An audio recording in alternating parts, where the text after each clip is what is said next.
बचपन में मैं बहुत नटखट था। तो मेरा मम्मी पापा ने क्या करते थे, वो गाना वाना चला के शांत करने की कोशिश करते थे, तो मैं शायद शांत हुआ करता था।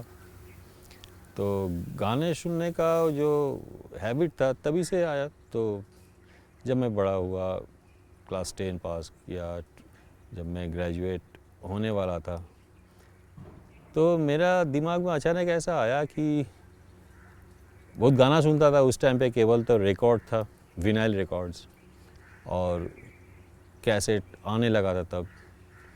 तो विनाइल रिकॉर्ड्स कहाँ से होता था? HMV से। तो मैंने सोचा कि अगर HMV में एक जॉब मिल जाए तो शायद जो स्टैंपिंग होगा तो वो एक तो रिकॉर्ड मिलेगा ही, तो मेरे पास एक विनाइल का लाइब्रेरी होगा। तो मैंने सोचा ठीक है। तो उस टाइम पे जानकारी का मीडियम एक ही था, न्यूज़पेपर।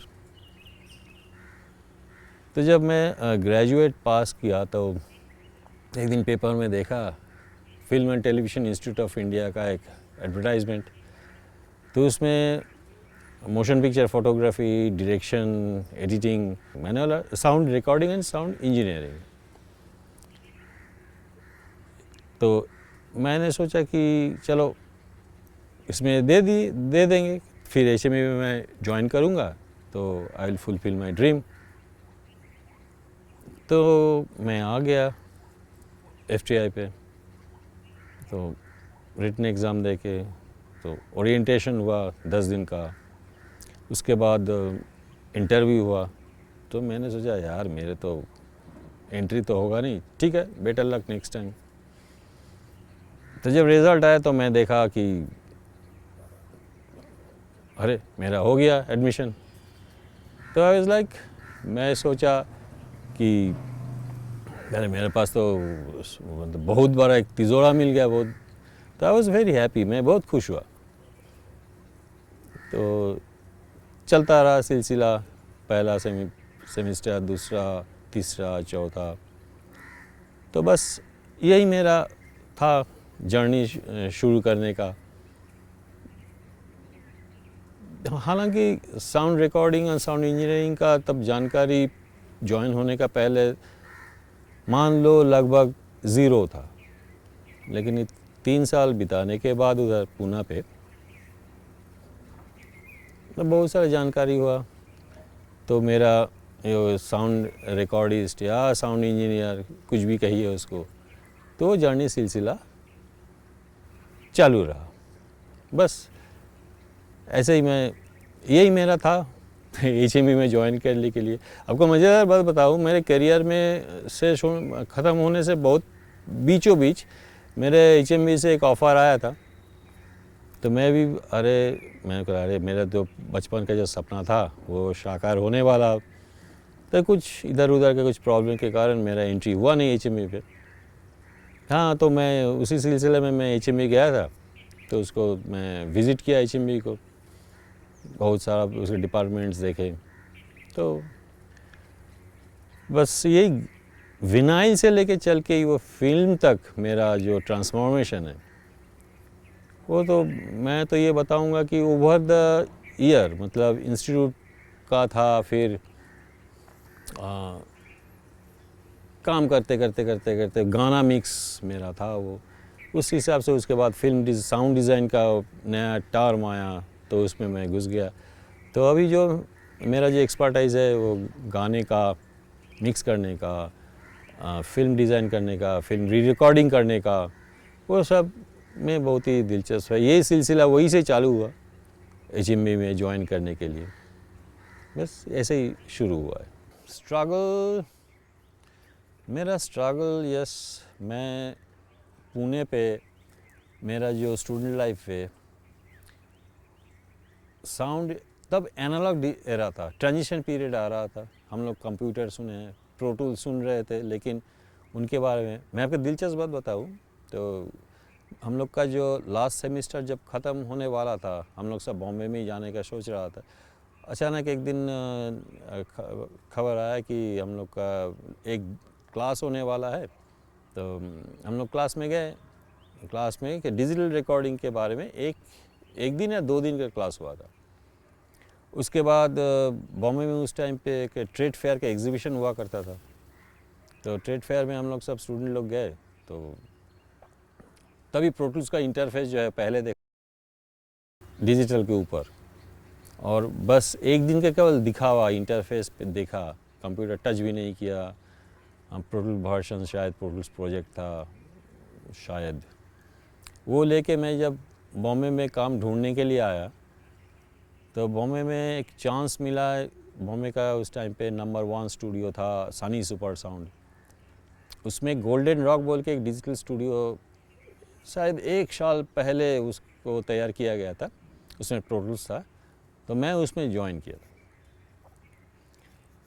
अब मेरा स्ट्रगल के ये हुआ कि मैं एक चीज़ आप लोगों को समझा देता हूँ, साउंड के लिए 2 टाइप का होता है काम। एक आप ऑन लोकेशन काम कर सकते हो और एक स्टूडियो बेस्ड काम कर सकते हो। तो मैंने चॉइस किया था कि मैं स्टूडियो बेस्ड काम करूँगा। तो उसमें क्या होता है, आप जब लोकेशन साउंड आप करते हो तो आपको जॉब ढूंढना पड़ता है, आपको जॉब ढूंढना पड़ता है, लोग को बताना पड़ता है कि भैया मेरे को काम दो। तो जो लोग काम देगा वो आपके एक्सपर्टाइज के ऊपर अगर कॉन्फिडेंट हो तो वो आपको काम देगा। तो ये इस साइड का ये चलता रहता है। और स्टूडियो बेस्ड में काम हो, उसमें क्या होता है कि स्टूडियो के रेपुटेशन के ऊपर वो काम आता है। तो मेरा जॉब पहले ये था कि मैं असिस्ट करूँ। तो मेरा जो था प्रॉब्लम ये जो था, मैं तो एनालॉग सीख के आया हूँ, लेकिन डिजिटल में कुछ नॉलेज जो है आप लोग मान लीजिए कुछ ही लगभग ज़ीरो ही था। तो मेरा दिनचर्या ये होता था कि सुबह 9 बजे आओ, शिफ्ट शुरू होने से पहले कंप्यूटर ऑन करो, उसको देखो, उसको एक्सपेरिमेंट करो प्रो टूल्स को। पहले तो उसका रिकॉर्डिंग कैसे होता है वो देखो, रिकॉर्डिंग होने से पहले उसके बाद वो जाता कहाँ है, किस ड्राइव पे जाता है, कहाँ जाता है, उसको ढूंढो। सबसे पहले एक दिलचस्प बात बता रहा हूँ कि अपना जो प्रो टूल्स जो था उस टाइम पे मेरा स्पेस था, एक्सटर्नल स्पेस था 3 GB। हंसी आ रहा है आप लोगों को, मालूम है? 3 GB, वो भी SCSI प्रोटोकॉल से एक्सटर्नल था, और मेरा रैम था शायद 512 MB। हंस पा रहे ना? तो ये उसी के ऊपर हम लोग मैं काम करना शुरू किया उस पे ऊपर। तो सुबह 9 बजे 9:30 बजे सब म्यूजिशियंस आ जाते थे, मैं सॉन्ग मिक्सिंग के सेटअप में था, वो म्यूजिशियंस आ जाते थे, तो फिर उसको सेटअप करो, फिर काम चालू। रात 8, साढ़े 8, 9 बजे काम ख़त्म होता था। तो मेरा जो रिकॉर्डिस्ट था आलोक देव, मैं उसका असिस्ट किया करता था। तो वो अलग काम करके वो मैं बोलता आप जाओ, मैं रहता हूँ, तो मेरे को तो जल्दी सीखना है ना। तो वो रात 9 बजे के बाद थोड़ा कुछ डिनर कर लिए, उसके बाद दूसरे सुबह 4, साढ़े 4 बजे तक उसके ऊपर एक्सपेरिमेंट करता रहा। तब PDF रीडर था नहीं, तो एक हार्ड बाउंड है उसका मैनुअल था, वो मैनुअल लेके करते करते मैंने कम से करीब 1 महीना तो लगा उसको बेसिक ग्रैस्प करने के लिए। तो स्ट्रगल ये हुआ था कि सुबह 4 बजे आप स्टूडियो से निकलो, 1 घंटा लगता था, मैं जो अंधेरी में रहता था दोस्त लोग के साथ, मेरे बैचमेट्स के साथ। 1 घंटा सो, उसके बाद फिर उठो, फिर उठ के चले आओ। तो हालांकि ये सिलसिला मैं बॉम्बे जितना दिन तक था उतना दिन चलता रहा, लेकिन इसमें क्या हो, वो मेरा जो रफ़ टाइम था, आप उसको स्ट्रगल बोलो या ना नहीं बोलो, तो उसमें ज़रूर था, वो तो ज़रूर था। क्योंकि एक गाने के लिए उस time in the year of 95, so far I remember, per hour Bombay में सनी सुपर साउंड में रेट था 1 आवर 3,000 से 3,500 रुपये। तो आप ये देख सकते हो 9:30 से टाइम चालू होता है, 10, साढ़े 10 बजे ख़त्म होता है, तो ये कितना घंटा इंटू 3,000 या 3,500, तो 2 दिन के लिए फुल गाना होता था। तो एक गाने के ऊपर कितना कॉस्ट है, और वो कॉस्ट सारा मेरे ऊपर है। मैं अगर गाने का वो चौपट कर दिया तो मैं भी ब्लैक लिस्टेड हो जाऊँगा फॉर एवर माई करियर, और स्टूडियो में भी थोड़ा कुछ धब्बा लगेगा। तो ये तो बहुत ही टेंशन था। दिस इज़ रियली मतलब स्लॉगिंग था जो लेकिन ये स्लॉगिंग करते करते तो मैं इसको मास्टरी कर लिया उसके ऊपर। स्ट्रगल ये है कि आप एक थ्योरी आप सीख के आते हो, वो थ्योरी आपको अनलर्न करना पड़ता है। And is coming from institute है कि इंस्टीट्यूट से आने से बाद जो हम लोग को लगता था यार मैं सब कुछ जान गया हूँ, तो उसको अनलर्न करने का ये भी एक वो है, स्ट्रगल है। उसको दिमाग से हटाओ वो टॉक्सिक चीज़ को, फिर अकॉर्डिंगली आप उसको सीखो। दूसरे लोगों का जो एस्थेटिक्स है सॉन्ग मिक्स करने का, तो ये हुआ, ये एक स्ट्रगल हुआ। लर्निंग क्या हुआ, उसी समय आ रहा था वो साउंड डिज़ाइन फिल्म के लिए, तो स्टूडियो ने क्या किया, एक ओमनी मिक्स बोल के एक दूसरा सॉफ्टवेयर लाया, वो भी नया है, वो भी क्या हुआ, वो भी सीखना है। उसमें क्या होता था, उसमें फिल्म मिक्स हुआ करता था। दूसरे इसमें क्या होता, प्रोटूस जो था, तो प्रोटूस हालांकि पहले जो आया था वो म्यूज़िक कंपोजिंग एक सॉफ्टवेयर था, लेकिन हम लोग ने क्या किया था, उसको दूसरा हार्डवेयर लगा के तब एक यूमेटिक था, हाई बैंड यूमेटिक, उसके साथ सिंक्रोनाइजेशन करके हम लोग फिल्म का पोस्ट प्रोडक्शन चालू कर दिए थे। तो वो भी सीखना पड़ा। दैट वाज आल्सो स्ट्रगल क्या है, वो यूमेटिक बीच बीच में टेप च्यू कर लेता था, तो उसको रिपेयर भी सीखना पड़ा, क्योंकि काम तो बंद नहीं रख सकते हो आप। अब टेक्नीशियन को बुलाओ, वो जाओ, उसको अवेलेबिलिटी टाइम, लेकिन हम लोग को वो सीखना पड़ा, पूरा सीख गए। ये भी एक स्ट्रगल, दूसरा ये स्ट्रगल है सब कुछ। तो मेरे को शायद जॉब ढूंढने का स्ट्रगल नहीं करना पड़ा, लेकिन जो ये अपकमिंग जो नया टेक्नोलॉजी आ रहा है डे बाई डे चेंज होने का, ये तो ज़रूर this is a struggle. Because अगर वो आपको खुद को आप अपडेट नहीं कर पाओगे तो आप खुद ही फंस जाओगे, तो आपका काम होगा ख़राब, आप कुछ काम कर नहीं पाओगे, बिकॉज आप अपडेटेड नहीं हो, तो आप पिछड़ जाओगे फिर। तो ये तो स्ट्रगल है ही, बिल्कुल स्ट्रगल है।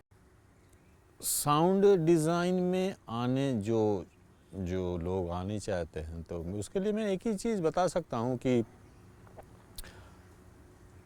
ये जो साउंड का जो है वो पोस्ट प्रोडक्शन है या प्रोडक्शन टाइप है। प्रोडक्शन में आप साउंड हम लोग रिकॉर्ड करते हैं, पोस्ट प्रोडक्शन में उसको हम लोग सजा के फाइनल टच देते हैं उसको।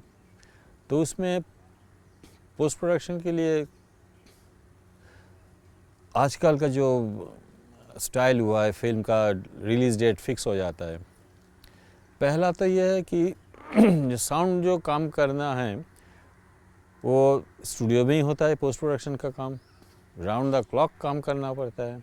कंप्यूटर आने के बाद बहुत सारा प्रॉब्लम आता है, तो given a time a tremendous work pressure है, वो करना पड़ता है।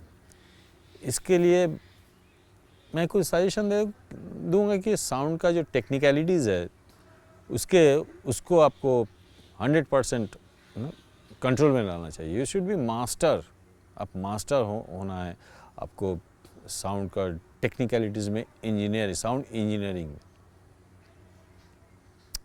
मेरा एक थ्योरी है साउंड के लिए।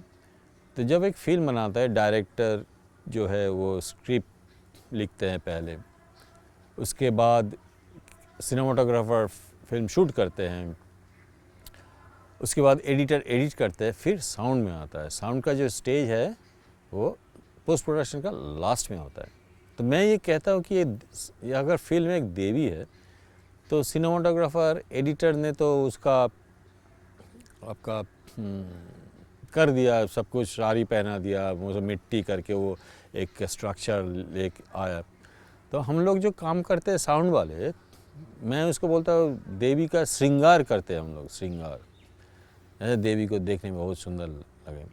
और सब होने जाने के बाद देवी के सब 10 हाथों में वो कुछ अस्त्र लगा दिए, हम लोग डाल दिए। फिर लास्ट जो है उसका जो हम लोग आँख ड्रॉ करते हैं, जो वो मूर्ति जो बनाते हैं ना, वो लास्ट में वो आँख ड्रॉ करते हैं, चक्षुदान बोल सकते हैं हम लोग। तो साउंड वाले का जो पोस्ट प्रोडक्शन में जो काम करते हैं वो चक्षुदान हम लोग करते हैं, क्योंकि देवी देखने में और सुंदर हो जाए। तो उसका जो भक्त जो है वो देख के हाथ जोड़ करके हाँ, तो बहुत ही श्रद्धालु हो जाए ये चीज़। साउंड का जो है ये कोई पार्ट टाइम जॉब नहीं होता है, ये फुल स्टूडियो बेस्ड काम है, ठीक है, और बहुत टाइम काम करना पड़ता है उसे।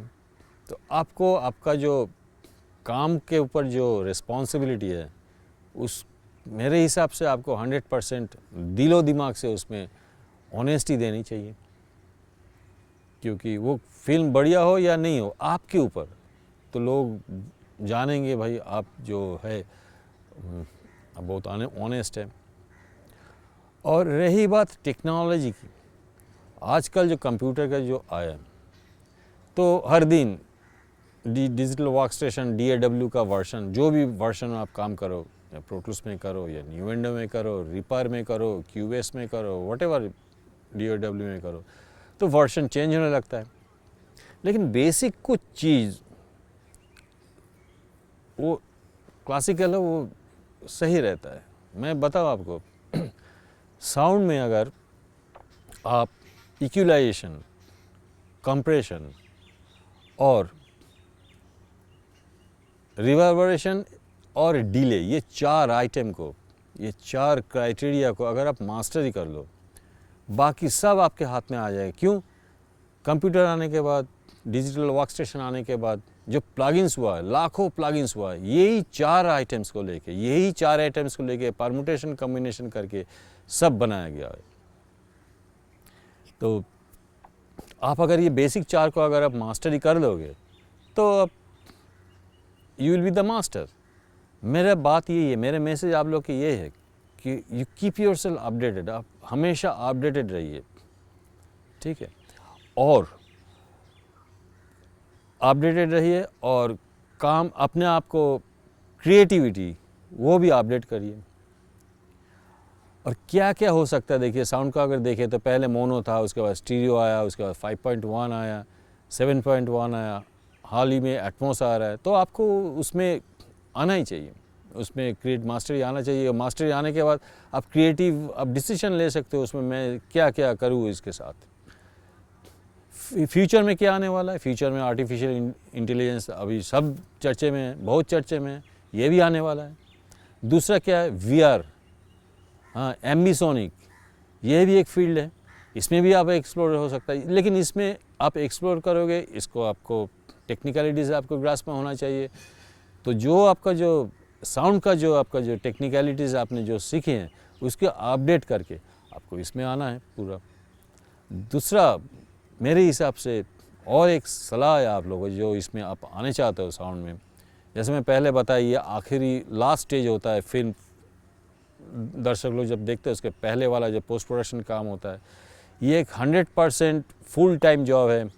ये बहुत ही आपका 100% आपको आप लोग जो इसमें काम करोगे, जो sound recordist, sound engineer, mixer काम करोगे, 100% आपको इन्वॉल्वमेंट होना चाहिए, आपका सिंसियरिटी 100% होना चाहिए, ऑनेस्टी 100% होना चाहिए। लेकिन एक जो बात है कि शूटिंग डायरेक्टर जैसे होता है, तो हो सकता है कि 100 दिन का शूट किया है, एडिटिंग 50 डेज़ किया है, उसके बाद आपके पास जब आएंगे तो बोलेंगे भाई आपके टाइम जो है 10 दिन है, लेकिन मेरा हॉलीवुड का क्वालिटी का साउंड चाहिए, तो आपको देना पड़ेगा। आप कैसे देंगे? अगर आप टेक्निकली एक्सपर्ट्स है, अगर सब कुछ अगर अपडेटेड है, सो यू कैन डू। अपने ऊपर वो रखो, पैशन रखो, जो आने चाहते हो साउंड के फील्ड में, पैशन रखो, उसमें डेफिनेटली सब कुछ अचीवेबल है। That's it.